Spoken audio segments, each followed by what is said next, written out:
Bismillahirrahmanirrahim. Assalamualaikum warahmatullahi wabarakatuh. Hamdan wa syukranillah, salatan wassalamun ala rasulillah, amma ba'du. Anak-anakku yang berkemajuan dan wali siswa yang teladan, pada kesempatan kali ini kita akan belajar pada bab hadis keutamaan berjamaah. Baik, silakan anak-anak bisa membuka bukunya pada bab hadis keutamaan berjamaah. Anak-anak yang berkemajuan dan wali siswa yang teladan, disebutkan di dalam hadis Ani Bani Umar anna Rasulullah sallallahu alaihi wasallam qol, bahwasanya dari Ibnu Umar Rasulullah sallallahu alaihi wasallam bersabda, salatul jamaah afdalu min salatil fadhi bisab'in wa ishrina darajatan.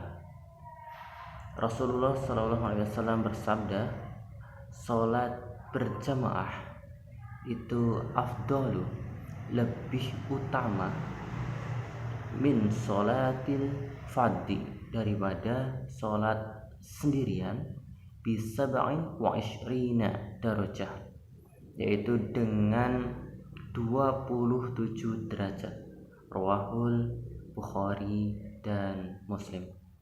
Anak-anak yang berkemajuan dan wali siswa yang teladan, dari hadis ini kita menjadi tahu bahwa keutamaan sholat berjamaah itu sangat besar sekali, dengan 27 derajat. Bahkan di hadis lainnya disebutkan, di riwayat lainnya disebutkan 25 kali lipat. Artinya bahwa orang yang sholat berjamaah dibandingkan dengan orang yang sholat sendirian itu pahalanya jauh lebih besar pahalanya, yaitu sholat berjamaah dibandingkan sholat sendirian. Bahkan para ulama, jarak satu dengan jarak derajat lainnya, jarak 1 derajat dengan 1 derajat lainnya, itu ada yang mengatakan 500 tahun, ada yang mengatakan ribuan tahun dan sebagainya. Artinya jarak 1 derajat dengan 1 derajat yang lain itu saja sudah sangat jauh, apalagi 27 derajat. Pernah ada satu ulama yang bermimpi, ada satu ulama masyhur bermimpi, dalam mimpinya itu ia tidak mampu mengejar sahabatnya yang juga ulama sampai naik kuda dengan kecepatan yang tinggi, dengan kecepatan yang sangat cepat, tetap tidak mampu mengejar temannya itu. Kemudian esoknya ulama itu bertemu sahabatnya itu. "Wahai fulan, saya mendapati dalam mimpi saya, yaitu begini-begini. Apa amalan apa yang engkau lakukan sehingga dalam mimpi itu saya tidak mampu mengejarnya?" Ternyata sahabatnya itu punya amalan sholat berjamaah yang rutin, yang tidak pernah atau jarang sekali meninggalkan sholat berjamaah. Anak-anakku yang berkemajuan dan wali siswa yang teladan, maka sholat berjamaah harus dibiasakan mulai sejak dini, karena begitu besar keutamaannya dan banyak manfaat sosialnya.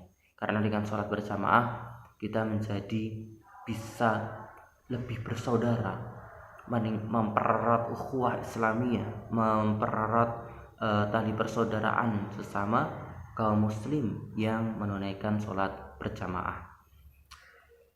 Maka tak heran ketika Rasulullah Muhammad SAW menjadi imam, kemudian setelah selesai salam, Rasulullah Muhammad SAW melihat teman-teman siapa saja yang tidak melaksanakan sholat berjamaah pada waktu itu, sehingga bila mendapati sahabat yang tidak menunaikan sholat berjamaah pada waktu itu, Rasulullah menanyakan kabarnya, kenapa tidak sholat berjamaah, apakah dia sakit? Kalau sakit mari kita jenguk bersama-sama, kita doakan bersama-sama. Kalau ada masalah, kalau ada urusan, kita doakan, kita tanyakan kabarnya dan sebagainya. Artinya di dalam sholat berjamaah di masjid ada satu manfaat sosial bagi kita sebagai sesama muslim untuk saling mendoakan, mempererat kesetiaan, keharmonisan ukhuwah Islamiyah. Anak-anak yang berkemajuan dan wali siswa yang teladan, pada bab pelajaran hadis keutamaan sholat berjamaah ini menjadi penting bagi kita untuk terus meningkatkan kebiasaan rutin kita untuk sholat berjamaah, lebih utamanya di masjid, karena jarak langkah kita menuju masjid itu ada pahala kebaikan dan ada pengurangan dosa-dosa yang kita lakukan.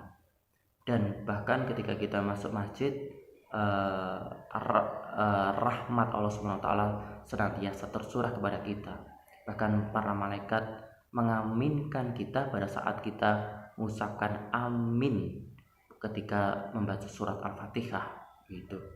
Artinya barang siapa yang aminnya bersamaan dengan amin para malaikat ketika waladhdallin kemudian amin itu, maka dosa-dosanya diampuni oleh Allah Subhanahu wa taala. Ada cerita yang menarik juga di sini anak-anak yang berkemajuan. Ada satu ulama masyhur yang ketinggalan sholat berjamaah, kemudian dia melaksanakan sholat sendirian sebanyak 27 kali atau 50 kali atau sebanyak-banyaknya. Tetapi tetap saja itu tidak akan bisa menyamai kedudukan atau menyamai pahala keutamaan sholat berjamaah. Anak-anak yang berkemajuan, sholat berjamaah mari kita lakukan sejak dini. Meskipun anak-anak masih di tingkat usia dini, tetap anak-anak yang berkemajuan harus rutin melaksanakan sholat berjamaah, lebih utamanya di masjid. Bagaimana dengan siswi, yaitu anak perempuan?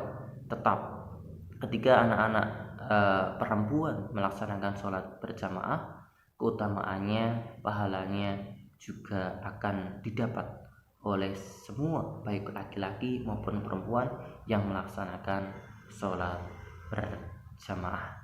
Begitu dari Pak Dan, semoga bermanfaat dan bisa memotivasi diri Pak Dan dan anak-anak dan wali siswa semuanya untuk membiasakan mengejar keutamaan sholat berjamaah. Wassalamualaikum warahmatullahi wabarakatuh.